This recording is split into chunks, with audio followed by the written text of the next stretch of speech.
అందరికీ నమస్కారం అండి.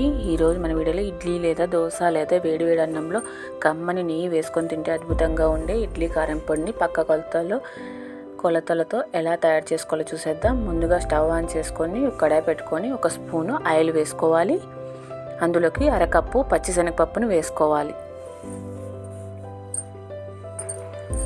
ఇప్పుడు లో ఫ్లేమ్లో పెట్టుకొని దోరగా వేయించుకోవాలి. లో ఫ్లేమ్లోనే వేయించడం వల్ల పప్పు లోపల వరకు మంచిగా వేగుతుంది.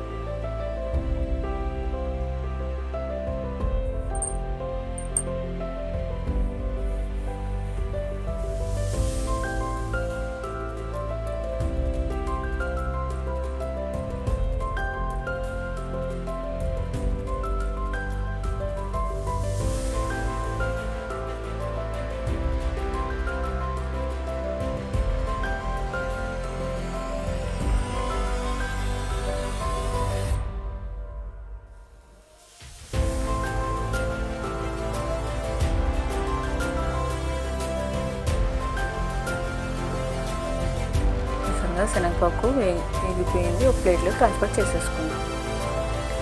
ఇప్పుడు అదే కడాయి పెట్టుకొని 1 స్పూను ఆయిల్ వేసుకోవాలి. ఇప్పుడు 1/2 కప్పు మినపప్పు కూడా వేసుకోవాలి. వేసుకొని లో ఫ్లేమ్లోనే దోరగా వేయించుకోవాలి.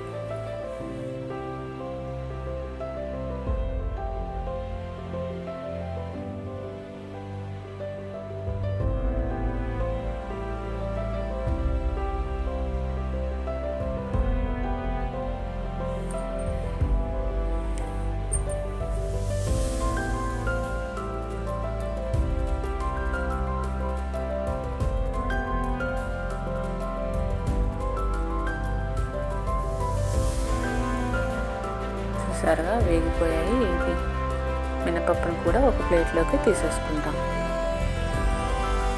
ఇప్పుడు అదే కడాయి పెట్టుకొని 1 స్పూన్ ఆయిల్ వేసుకోవాలి.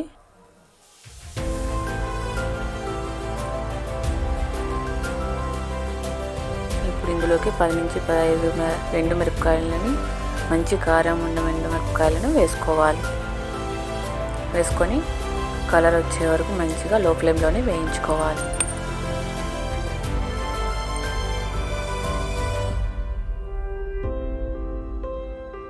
ఇప్పుడు మిరపకాయలు వేగిపోయాయి. ఇప్పుడు ఇందులోకి 2 స్పూన్ల నువ్వులు కూడా వేసుకోవాలి. నువ్వులు చిటపటమనే వరకు వేయించుకోవాలి.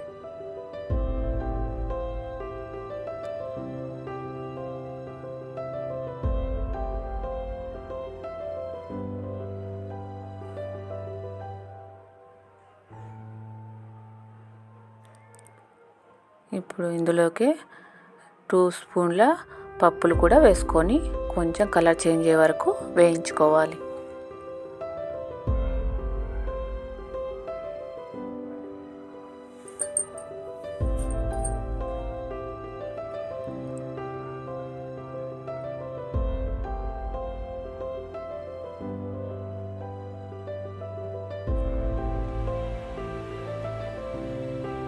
ఇప్పుడు ఇందులోకి కొంచెం కరివేపాకు కూడా వేసుకోవాలి.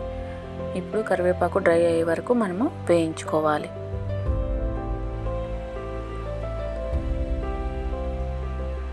ఇప్పుడు మొత్తం అన్నీ వేగిపోయాయి. ఇప్పుడు ఇందులోకి టేస్ట్కి సరిపడినంత సాల్ట్ కూడా వేసుకుందాం. ఇప్పుడు 2-3 మినిట్స్ అలా వేగనిద్దాం. ఇప్పుడు వేరే ప్లేట్లోకి ట్రాన్స్ఫర్ చేసేసుకుందాం. ఇప్పుడు ప్లేట్లోకి ట్రాన్స్ఫర్ చేసుకున్న తర్వాత చల్లారిన వాళ్ళు పూర్తిగా అప్పుడు మిక్సీ జార్లోకి తీసుకొని ఇందులోకి కొన్ని వెల్లుల్లిపాయలు వేసుకొని మెత్తగా మిక్సీ పట్టించుకొని ఒక గాజు డబ్బాలో నిల్వ చేసుకోవాలి. అంతే అండి. మీరు ట్రై చేసి ఎలా వచ్చిందో నాకు కామెంట్ చేయండి, షేర్ చేయండి, సబ్స్క్రైబ్ కూడా చేసుకోండి. Okay, bye bye.